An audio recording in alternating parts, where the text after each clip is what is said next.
Bonjour, bonjour mes frères et sœurs. J'espère que vous allez bien avec la paix et la grâce de Dieu aujourd'hui. Alors, je suis de retour par la grâce de Dieu. C'est vrai que ça fait un moment que vous ne m'avez pas entendu. Et aujourd'hui, c'est une grâce de pouvoir faire à nouveau cette lecture avec vous à la gloire de Dieu. Donc, je remercie le Seigneur pour sa grâce, pour son amour ainsi que sa compassion envers chacun de nous ce matin. Il nous a fait grâce, nous respirons encore, hein, nous avons encore ce souffle de vie qui nous a fait cadeau, qui est encore en nous. Il y a ceux et celles qui aimeraient être là aujourd'hui, mais malheureusement qui ne le peuvent pas, parce qu'ils sont déjà partis. Ils sont déjà partis pour l'éternité, mes frères et sœurs. Et il y a ceux aussi qui aimeraient être là aussi pour pouvoir adorer le Seigneur avec nous, mais qui malheureusement se trouvent à l'hôpital. Donc, nous ne sommes pas mieux que ces personnes-là, mes frères et sœurs. Nous ne sommes pas mieux qu'eux. Mais nous remercions le Seigneur de nous avoir fait grâce ce matin, de nous permettre d'être encore là pour pouvoir profiter de lui, de profiter de sa parole, sa vérité, dans le nom de Jésus. Alors ce matin, nous allons continuer notre lecture. Aujourd'hui, ce sera Genèse chapitre 28 à la gloire de Dieu. Donc, je vous dis tous à vos Bibles, à la gloire de Dieu, comme d'habitude, pour pouvoir suivre la lecture avec la sœur Yolande à la gloire de Dieu. Donc, je vais commencer pour vous. Alors, je vous demande juste 2 minutes. Donc, voilà, nous allons faire la lecture. Je commence pour vous à la gloire de Dieu, mes frères et sœurs. Isaac appela Jacob, le bénit et lui donna cet ordre. Tu ne prendras pas une femme parmi les filles de Canaan. Lève-toi, va à Padan Aram, à la maison des Bethuel, père de ta mère, et prends-y une femme d'entre les filles de Laban, frère de ta mère. Que le Dieu Tout-Puissant te bénisse, te rende fécond et te multiplie, afin que tu deviennes une multitude de peuples. Qu'il te donne la bénédiction d'Abraham à toi et à ta postérité avec toi, afin que tu possèdes le pays où tu habites comme étranger et qu'il a donné à Abraham. Et Isaac fit partir Jacob, qui s'en alla à Padan Aram, auprès de Laban, fils de Bethuel, l'Araméen, frère de Rebecca, mère de Jacob et d'Ésaü. Ésaü vit qu'Isaac avait béni Jacob et qu'il l'avait envoyé à Padan Aram pour y prendre une femme. Et qu'en le bénissant, il lui avait donné cet ordre. Tu ne prendras pas une femme parmi les filles de Canaan. Il vit que Jacob avait obéi à son père et à sa mère et qu'il était parti pour Padan Aram. Ésaü comprit ainsi que les filles de Canaan déplaisaient à Isaac son père. Et Ésaü s'en alla vers Ismaël. Il prit pour femme, outre les femmes qu'il avait, Maalat, fille d'Ismaël, fils d'Abraham et sœur de Nébajot. Jacob partit à Beersheba et s'en alla à Charan. Il arriva dans un lieu où il passa la nuit, car le soleil était couché. Il prit une pierre dont il fit son chevet et il se coucha dans ce lieu-là. Il eut un songe, et voici, une échelle était appuyée sur la terre et son sommet touchait au ciel. Et voici, les anges de Dieu montaient et descendaient par cette échelle. Et voici, l'Éternel se tenait au-dessus d'elle et il dit, « Je suis l'Éternel, le Dieu d'Abraham, ton père, et le Dieu d'Isaac. La terre sur laquelle tu es couché, je la donnerai à toi et à ta postérité. Ta postérité sera comme la poussière de la terre. Tu l'étendras à l'Occident et à l'Orient, au septentrion et au Midi, et toutes les familles de la terre seront bénies en toi et en ta postérité. Voici, je suis avec toi, je te garderai partout où tu iras, et je te ramènerai dans ce pays. Car je ne t'abandonnerai point, que je n'ai exécuté ce que je dis. » Jacob s'éveilla de son sommeil et il dit, « C'est certainement l'Éternel en ce lieu, et moi je ne le savais pas. » Il eut peur et dit que ce lieu est redoutable. C'est ici la maison de Dieu. C'est ici la porte des cieux. Et Jacob se leva de bon matin. Il prit la pierre dont il avait fait son chevet. Il la dressa pour monument et il versa de l'huile sur son sommet. Il donna à ce lieu le nom de Béthel, mais la ville s'appelait auparavant Luz. Jacob fit un vœu en disant, « Si Dieu est avec moi et me garde pendant ce voyage que je fais, s'il me donne du pain à manger et des habits pour me vêtir, et si je retourne en paix à la maison de mon père, alors l'Éternel sera mon Dieu. Cette pierre que j'ai dressée pour monument sera la maison de Dieu, et je te donnerai la dîme de tout ce que tu me donneras. » Parole du Seigneur, mes frères et sœurs. Je demande au Seigneur de vous bénir à travers cette lecture, qu'il vous fasse grâce et qu'il descende sa grâce, sa bénédiction sur vous.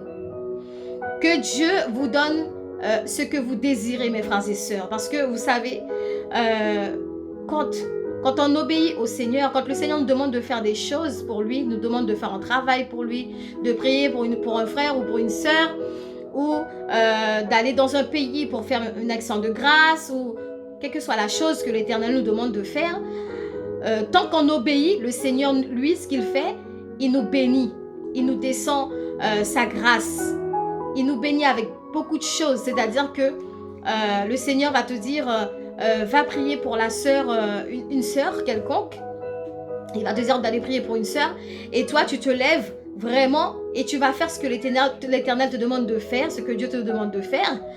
Ben, sache que le travail que tu vas faire, tu ne vas pas le faire en vain. Tu ne vas pas prier pour cette sœur en vain. Tu ne vas pas prier pour ce frère qui est malade en vain.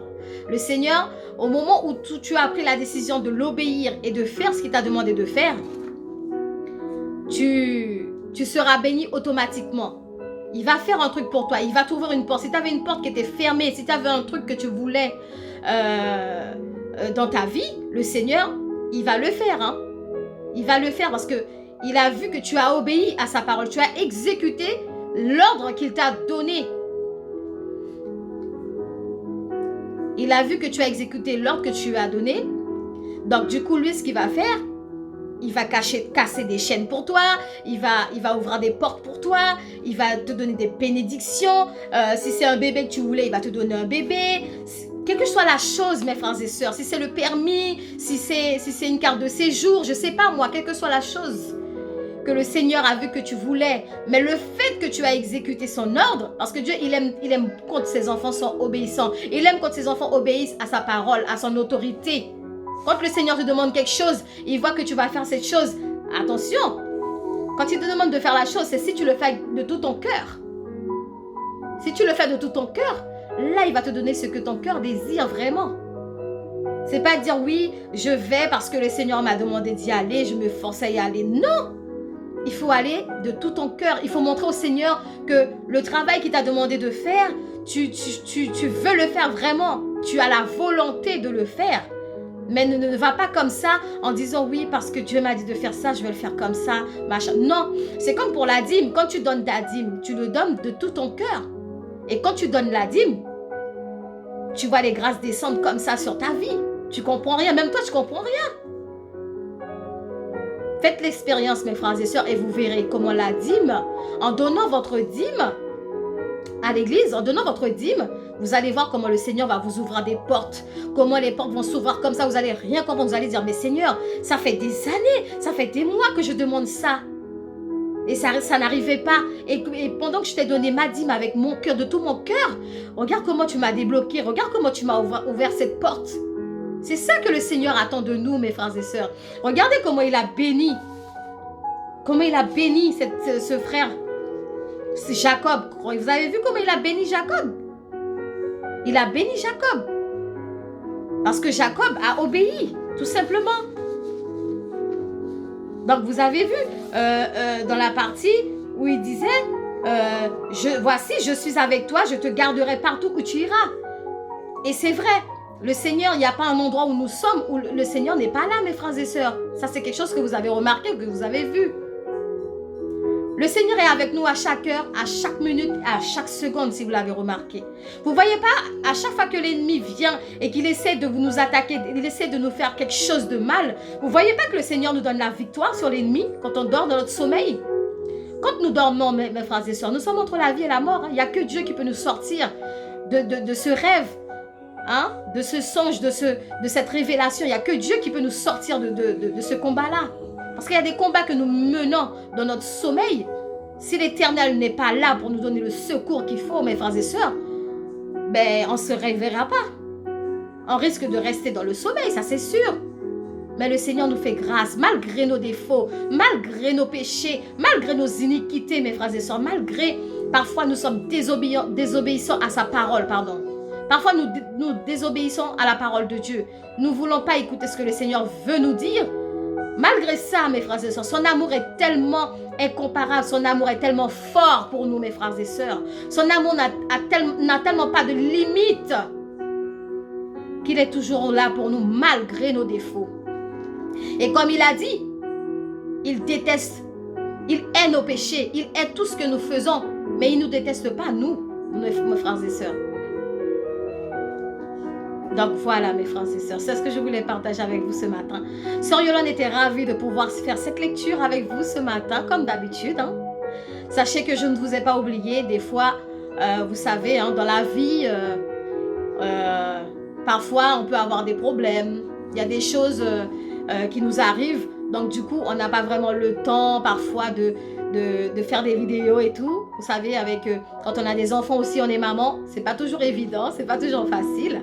Mais on trouve quand même ce petit creux, ce petit temps pour notre Seigneur. Parce qu'il le mérite, mes frères et sœurs. Même si nous travaillons, trouvons une minute pour lui, pour le remercier, pour sa grâce envers nous. Trouvons une minute pour lui accorder ce petit temps-là. Parce que ce temps-là que nous accordons au Seigneur, ce temps-là est précieux, mes frères et sœurs. Surtout dans ces moments-là où nous vivons dans un cas difficile, où il y a ce virus, mes frères et sœurs. Vous avez vu combien de cas il y a encore en réanimation, mes frères et sœurs. Si nous sommes là nous-mêmes, c'est parce que Dieu nous fait grâce. Nous ne sommes pas mieux que ces 5000 personnes-là qui sont à l'hôpital. Hein. Vous avez vu? Nous ne sommes pas mieux qu'eux. Nous ne sommes pas plus parfaits qu'eux. Mais c'est une grâce que le Seigneur nous fait. Alors n'oubliez pas de prendre un petit temps, ne serait-ce qu'une seule petite minute pour le Seigneur, juste pour le remercier, pour sa grâce envers nous. Remerciez-le. Ne l'oubliez pas. Remerciez-le, même si vous êtes au travail, au moment de votre pause. Dites quelque chose dans votre cœur. Faites-le sentir que vous ne l'avez pas oublié, qu'il est toujours là dans votre cœur, que vous l'aimez. Et lui fera les choses pour vous. Il intercédera pour vous dans vos problèmes, dans votre souffrance, dans votre maladie. Dans le nom de Jésus, mes frères et sœurs. Je vous souhaite une très très bonne journée sur la protection du Seigneur. Et je vous dis à bientôt pour une nouvelle lecture. À la gloire de Dieu. Sœur Yolande vous aime fort, mes frères et sœurs. Elle vous aime fort. Sans hypocrisie, elle vous aime très très fort dans le nom de Jésus. Je vous fais de gros bisous, mes frères et sœurs. Et tenez ferme, ne lâchez pas. C'est vrai que c'est difficile. Le chemin de Dieu n'est pas facile. C'est difficile. Il y a des épreuves que nous n'arrivons pas à surmonter parfois. C'est vrai. Mais n'oubliez pas ces promesses. N'oubliez pas ces promesses qu'il nous a faites dans sa parole, dans la Bible. Rappelez-vous de ces promesses. Dieu ne ment pas. Notre Dieu n'est pas un menteur. C'est un Dieu de vérité, de grâce, de bonté, d'amour, de miséricorde.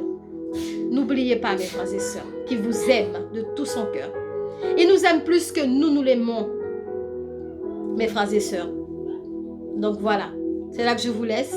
Je vous dis à bientôt. À la gloire de Dieu. Je vous fais de gros bisous. Et je remercie les nouveaux et nouvelles abonnés. Merci de vous avoir abonné à ma chaîne. Merci de me donner cette force pour continuer le travail du Seigneur et pour continuer les autres partages aussi que je fais avec vous, c'est-à-dire la cuisine, tout ce qui est pâtisserie. Merci du fond du cœur. Merci à vous tous et à vous toutes pour cette force que vous me donnez chaque jour. Que Dieu vous bénisse. Je vous fais de gros bisous. À bientôt.